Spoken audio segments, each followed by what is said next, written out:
psychosocial development in adolescence. Okay, we are in Erickson's. Which one was it? This is his next crisis of identity, crisis, his next stage, identity versus identity confusion. He said that our goal is to come up with our own unique identity. And this is quite a struggle as far as it goes, because there's so much that goes into an identity. Freud and Erickson would agree to some degree, said that our identity came from our parents generally, particularly our same-sex parent in childhood. Well, now it's time to break those bonds and those boundaries and come up with our own stuff.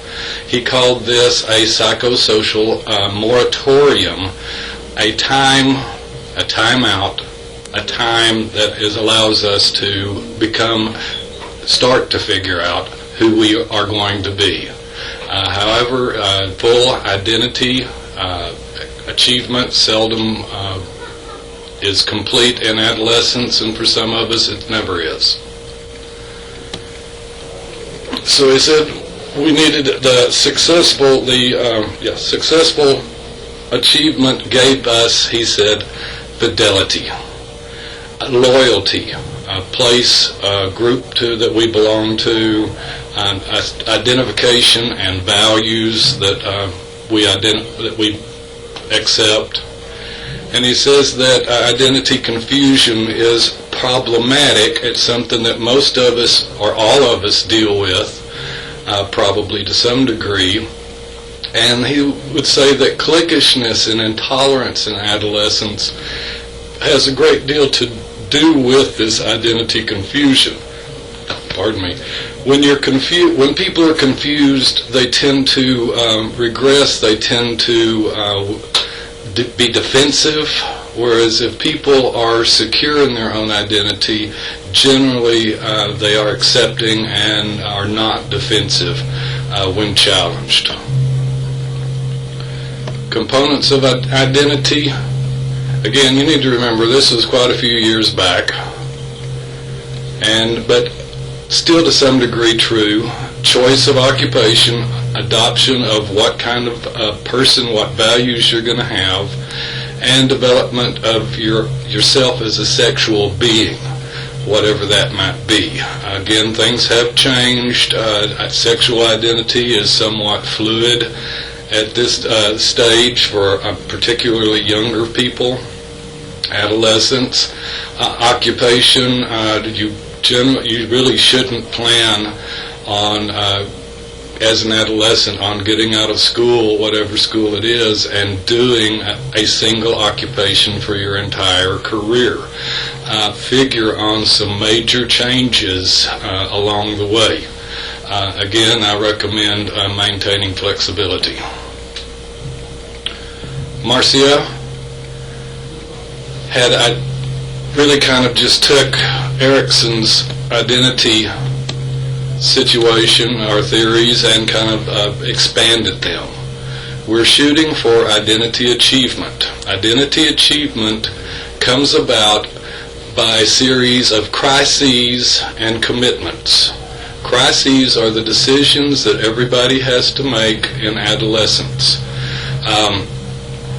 What classes are you going to take? Are you going to go to college? You're going to go to work first.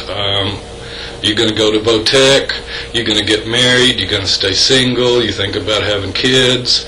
Lots and lots of things that people need to decide along to make themselves, to accomplish their own identity. So crisis and commitment is necessary in full achievement of identity. Foreclosure is commitment without crisis.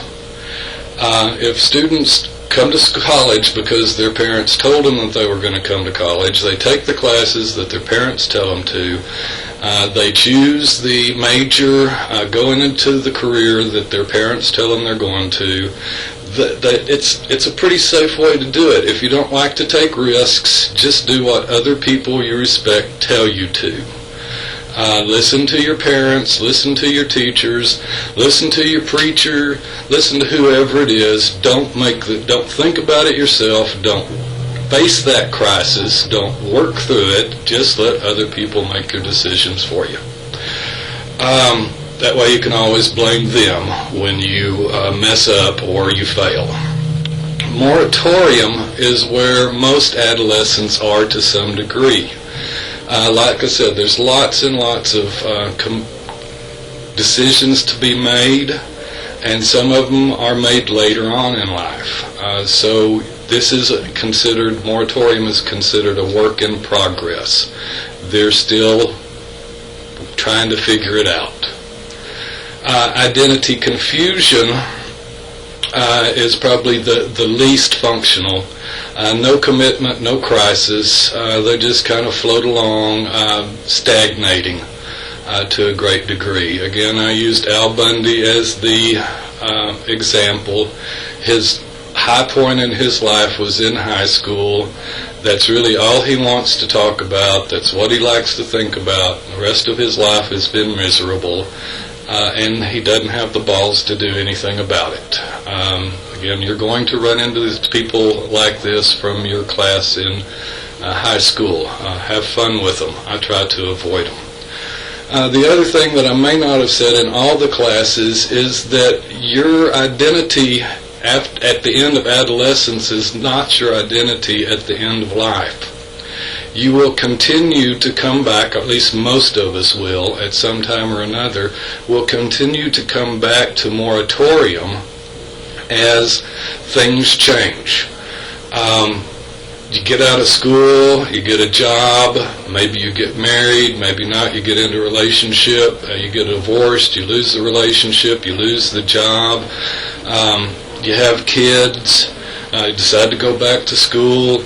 All these come about from changes in our lives that impact our identities and our abilities or our attempts to redefine ourselves and achieve a new evolved identity. Again, I think this is normal. I think it happens throughout the lifespan, and probably the last moratorium will have to do with how you deal with death. Sexual orientation, focus of consistent sexual, romantic, and affectionate interest, homosexual, same-sex, persons of the same sex, heterosexuals, persons of the other sex, we're not opposite except for our genitalia, bisexual, persons of both sexes. In adolescence, many of us try out, well, let's say, yeah, I'll go with it. Many of us do try out different types of sexual experience. I'd say almost all of us do, and most of the time it has to do with heterosexuality. But even people who define themselves as heterosexual have tended to try out some other things along the way, as have the homosexuals. In fact, there's much more of a push societally for homosexuals to become heterosexuals. So they have to deal with a lot more suppression, rejection, and very often trying to fit into as a person that they really aren't.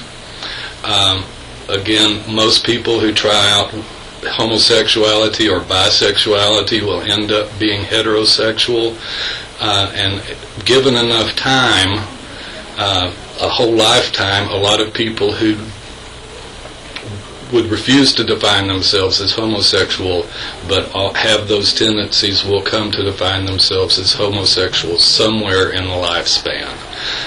It would probably be better for them, more healthy, if they did it with the rest of us in adolescence, and people were okay with that. We do think that sexual orientation is a biological thing. It's not totally a genetic thing. There's not going to be a genetic gay gene at all, though some people demand that there be. That's their limited understanding of genetics and behavior. Pardon me. So we do think it is at least somewhat heritable, and then probably most of the rest of it has to do with prenatal hormonal impacts. We look at the size of the hypothalamus. The hypothalamus of a gay man is more similar to the hypothalamus of a heterosexual female than it is to a heterosexual male. Heterosexual male's hypothalamus is about twice the size of either the homosexual male's or the heterosexual female. This may be a demonstration of the impact on brain structures in the uterus, or the impact of hormones on brain structures in the prenatal period. Pheromone studies indicate that homosexual males react to other male pheromones in the same or similar way that heterosexual males react to female pheromones. Pheromones are the sex hormones that we put off. We can't smell them usually, but we can sense them. So gay men react to other men the way that straight men react to women. Gender atypical behavior in childhood. This one is one of those difficult things because dads don't want their children, their boys, to be playing with toys because then they'll be sissies. That's really not it. It's more that lots of boys may choose to play with dolls and kitchens and things like that. Most of them will grow up to be heterosexual. However, more often than not, or let's say more often than usual, if you talk to somebody who is gay or lesbian, they will tell you that some people knew they were that way before they themselves knew it. They knew it in childhood because the boys were more sensitive, acted more feminine, and the girls acted more masculine. So again, not every tomboy is going to grow up to be lesbian. Most will grow up to be heterosexual, and not every sensitive, effeminate boy is going to grow up to be gay. Most of them will grow up to be heterosexual. So don't worry about your kids. Personally, I think it's best to be okay with them just how they are, because there's not a whole lot we can do about it. Sexual identity tends to be pretty difficult in adolescence anyway. I know it was for me and a lot of people that I've talked to. A lot of people make real mistakes, serious mistakes in their search for their sexual identity and such. It's just a hard period. But generally, if you are heterosexual, there are people that you can go to that are going through similar things or have gone through similar things, and you can get with them and talk about it and get some feedback on a lot of stuff. But up until just recently, people who were dealing with homosexual or let's say other sexual identities, the non-heterosexual identities, have had a lot more hurdles. Our religion and society and culture tend to view anything that, it's heterosexism or heterocentrism. Heterocentrism is the view that heterosexuality is the norm, and everything else is not. We do have a very heterocentristic society and a pretty homophobic society, culture, and religion. Things are changing, things are getting better, but like in racial issues, it's going to be a long, hard road before we get things complete. Hell, we're still fighting about gender issues, and this is almost 100 years after women got the vote. So it's a long road.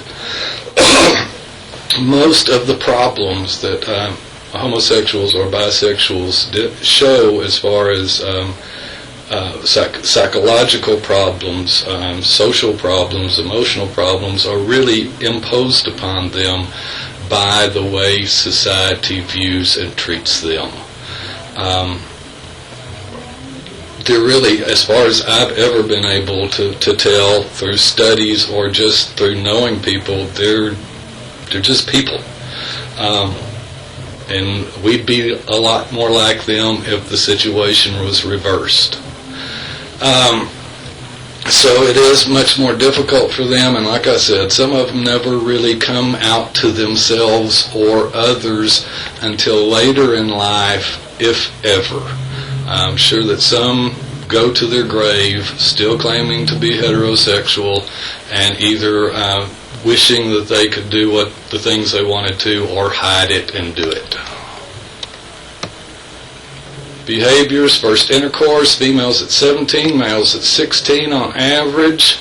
There are some valid reasons not to have sex. I think that, putting off at least sexual intercourse is something that would be a real positive thing in our society. People who are put it off until later tend to make better decisions about it. If you're young and horny, masturbate. Early puberty, I think I've mentioned it a number of times, there are almost always some people around wanting to show new young adults what young adulthood is all about. This tends to have much more negative impacts on females than males. Early puberty and early sexual interaction for girls very often leaves them victimized, pregnant, and or with STDs. Fairly often the same sort of thing happening to a younger male, a mature male, makes him feel like a stud and gets him a reputation amongst his friends and peers. Poverty, we talked about it. Sex is cheap. Most other things cost money. Poor school performance, if they're not involved in school, if they drop out or they're miss a lot of school, then that increases the chance that they'll have opportunities for sex. History of sexual abuse, if it happens in childhood, very often they tend to think that sex and love go together. Neglect, opportunities to have sex, opportunities to be forced into sex or tricked into sex. Cultural or family patterns. There are some people out there who are grandparents or by the time they're in their early 40s and great-grandparents by the time they're in their late 50s, early 60s, because as a family or as a culture, they start reproducing somewhere around 12 to 15. If that's the norm, not much you can say about it besides maybe trying to change the norm. Our peers impact us on many things. If you hang with peers that are planning on going to college, you're more likely to put off having sex and the possible consequences of sex. If you hang with peers who don't really think about those things or are focused on, like that group in the Northeast, the whole group was trying to get pregnant. Peers impact us on lots of things. Use of contraceptives, please. Unless you're intending to get pregnant, get somebody pregnant. Most are using contraception during first intercourse. That's a great thing. The longer we put it off, the more likely we are to use protection. The pill is good for a lot of people, or other types. Hormonal methods are good for a lot of people, not functional for some. Condoms are best for prevention of both STDs and pregnancy. I recommend a combination of some other type of contraception and condoms. That I'd rather wear belts and suspenders than lose my kilt. That teens get a lot of their information from their friends. it's blind leading the blind, the dumbass leading the dumbass. Parents would be a lot better if they did a lot of talking. From what I understand, if the parents talk about sex at all, it's don't do it. If they actually have a talk, it generally consists of one talk with don't do it or don't get pregnant, don't get somebody pregnant.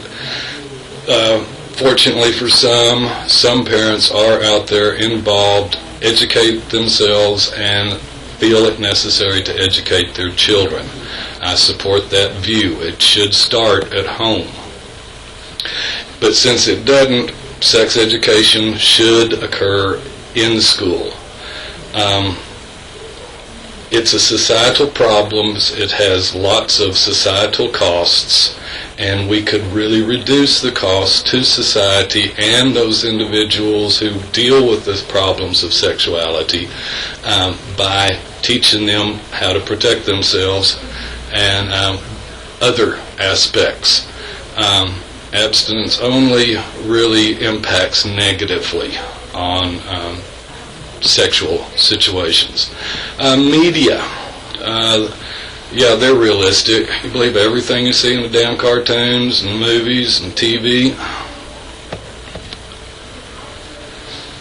What works are programs that encourage abstinence and discuss STD prevention and safe sex practices. Again, in my class, in my sex class, one of the first things we say is there is no safe sex. There is safer sex. The only way to be totally safe is to abstain from sex. Now, this is really not totally true because research has shown that men, at least physically, need pretty regular ejaculations to maintain prostate health. However, on a emotional, psychological level, and even on a stress, so we're dealing with physical health there, orgasms are good for people. Very seldom do they do much harm. So masturbation is probably the safest way to go. There are there are some ways that you can make masturbation dangerous, but generally it's a safe thing. But also, besides protection, using condoms, pills, contraceptives, that sort of thing, also talking about media impact, peer pressure, societal norms, all the things that go into adolescents making their decisions about sexuality. It won't guarantee anything, but ignorance is not bliss. Ignorance is often painful and sometimes lethal. So sometimes the best thing we can do is give them the knowledge, the tools, then we have to let them make their own choices. But if they have the knowledge and the tools, they're more likely to make more beneficial choices. Abstinence only, if anything, possibly increases high-risk behaviors, such as anal sex. It does not delay initiation, and particularly, a lot of times it reduces condom use and contraception use when the young people start dealing with sexuality. So, as a parent, this is all of my school presents my children, so I make sure that I tell them the rest of it. Teens at risk, younger, multiple partners, not regularly using contraception, being lied to, or being misinformed about contraception. Yes, condom will fail. Particularly in actual use, condoms fail a good 15% of the time because they're not used properly. Used properly, they fail somewhere between 1 and 3% of the time, but they are safe at least 80 or more percent of the time. So yes, like helmets and seatbelts, teach your children to use condoms. 1 in 4 new cases of STDs, STIs in the United States in 15 to 19 year range. The highest for sure is in the 15 to 24. Fastest growing is the 65 and up. Reasons are for dealing with this have to do with the things we've talked about before. I'll only ask about HPV, chlamydia, as far as it goes. HPV is preventable with inoculation, vaccination. Once you have it, it is permanent.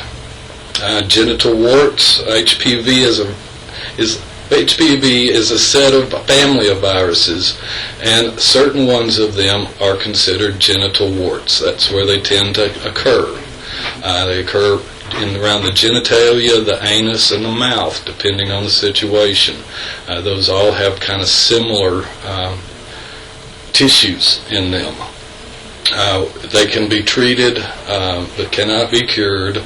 HPV is the number one cause for cervical cancer and for penile cancer. Chlamydia is curable. However, it is most often asymptomatic, particularly in females, which means that females may not know that they have chlamydia until they find out that they're fallopian. Well, they're trying to have babies, get pregnant, and they're not doing it, so they go in and find out that their fallopian tubes are scarred and damaged from pelvic inflammatory disease caused by chlamydia, an undiagnosed STD. So really, the recommendation is a full screening. HPV will be picked up by the Pap smear, but Pap smear does not always pick up on chlamydia. So twice a year, if you are sexually active, a full STD screening at your doctor is recommended, at least once a year. Again, chlamydia is number one in Lubbock and going up. Teen moms very often know how to make babies now, but they're not very experienced in other ways as far as sexuality. Many don't have a positive adult male role model, or maybe an adult male who is in a position to protect them.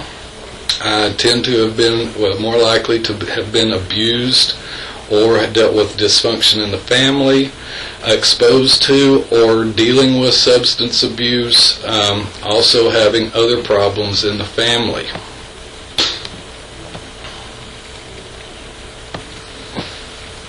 Again, millions of teen moms and dads make it every year. Their children make it, but it makes it a whole lot harder. I think we've talked about this enough, but you can read those. Not getting an education, you don't have a good education, jobs are real limited, doing things things tend to mount, problems tend to mount. And if you are born in poverty, you're much more likely to live in poverty, and part of the reasons are the health impacts of being born in poverty. We've talked about it in childhood. Prematurity and low birth weight really contribute to all the other factors. Infant death, cognitive, academic health problems, abuse, neglect because they're more difficult, and their parent are in much more stressful situations than normal. As far as adolescent rebellion, just know that really it's only a major issue for about 20%, 1 in 5 teens. We all have some problems to some degree, but most of us don't totally whack out on them.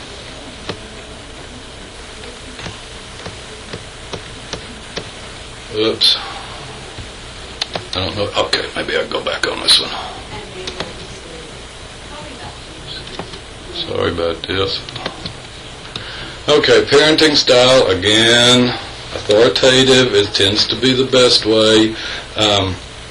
permissive, let their kids go wild, and again, their kids don't know what the boundaries are, so they tend to rebel against everything, just because the world tries to put restrictions on them. The authoritarian tends to, those kids tend to rebel against authority, which may get them into trouble. Again, later on, most of them will come back and be very much like their families. So authoritative, teach the children what the boundaries are at the appropriate times, be flexible, help them understand and buy into what you're doing, and such, and they tend to work out better. Family structure, it's better if the family is functional than if it is not. Mother's employment, again, if mother's employment reduces economic stress, then it can be a positive thing, but on the other hand, if money's in decent supply, then really it would be helpful if somebody is at home at least a lot of the time when the kids are at home. Friendships are more important. They're more like our relationships as adults than our relationships as children. Again, we tend to be friends with people similar to us, homosocial people. Our romantic relationships, very important. Most people can remember their first kiss, first feel, one side or the other, their first love, and most of us, the failure of that first love. So yeah, it's a pretty important thing, and again, that's one of the big problems in adolescence. We tend to not be able to see ahead past that breakup and understand that yes, there are other relationships in the future.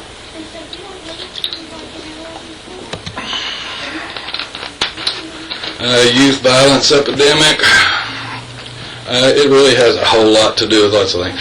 Their brains, their lack of understanding of the permanence of their actions, the not being able to think ahead as to what might go down in 10 years. So you'll be in prison for 20 years. Well, it's a long-ass time. So our society, the environment in which children are raised, the desensitization of seeing so much violence on TV and around them, these all go into it. Again, as long as we keep portraying violence as cool, we should expect it. What's cool for one tends to be cool for others. Antisocial behaviors seem to be primarily or very much biologically induced again, or biologically impacted. We do look at the prefrontal lobe as far as damage, malformation, retardation, whatever the case may be. It does seem to run in families. It has to do with impulse control problems. It has to do with inability to empathize with others, to put themselves into other people's position, to understand what people are feeling. If it occurs before age 11, that's considered early onset. And again, I mentioned it very often you can see in histories of children with antisocial behaviors that they are demonstrating these behaviors by 2 or 3. Acting out against small animals, acting out against smaller children. Really, they're pretty good at picking up on who is vulnerable and acting out upon them and causing them harm. Late onset, after puberty, may have to do with that prefrontal lobe burst of growth and maybe too much pruning, or growth in a inappropriate direction. It may also have to do with blows to the head. Brain injury can change people's behaviors. It may be partially, at least, due to learning. If they get into trouble, get sent to the juvenile justice system, get locked up, they tend to learn to be better criminals.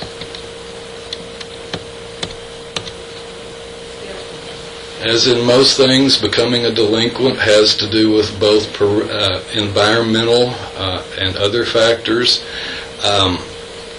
Some people, people who get into trouble with the law tend to be less intelligent than those who don't. It's not going to say that intelligent people don't get in trouble with the law, or that unintelligent people do always get in trouble with the law. These are just tendencies.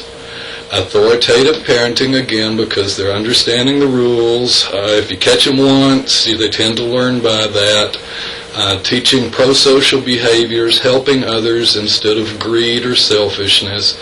These sort of things definitely impact. And who they hang out with. Again, if they're focused on the now, they're focused on pleasure instead of planning ahead, then they tend to be more likely to get into trouble. It is often seen as a socioeconomic thing, but I think a lot of that has to do with more wealthy parents' ability to get their children off. Once you're in the system, it's very difficult to get out of the system. A better off child is much more likely to have parents who keep them from getting into the system. They just go down, talk to the judge, talk to the DA, talk to people with power, and things are dealt with on an official level. Poorer kids, their parents don't have those resources, so they're more likely to be put into the system for behaviors that the better off kids are forgiven.